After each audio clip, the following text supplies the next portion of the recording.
Good evening guys, welcome back to my channel, Biyahe ni Nonoy. So sa gabing ito, may ipapakita ko sa inyo na nakaka-amaze talaga guys, no? I myself also nagulat ako, no?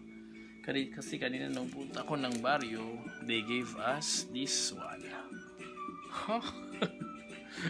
Yung mga saging guys, this is lakatan from Davao. Pero kakagulat, no? Kasi ang bigat pag kinain mo to, for sure, no? Mas malaki pa sa mukha ko guys.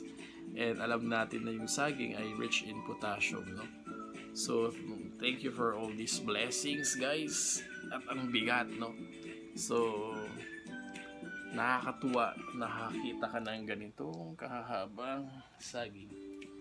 And be thankful, no, sa blessings na binigay sa amin. And before you sleep, don't forget to pray, no? To pray and thank God sa lahat ng mga nangyari sa buhay nyo this day. And bukas, if you wake up, don't forget to pray and thank God nagising ulit kayo. Lahat ng bagay dito sa mundo, it's a blessing. And sana, no, as we prepare for this coming Christmas, be a blessing to other people, be an inspiration to other people. And sana guys, no, if you are new in my channel, don't forget to subscribe, like, share, and comment below. If you want, may gusto kayong topic na, or pag may mga gusto ko nyong i-refer, for instance, any problem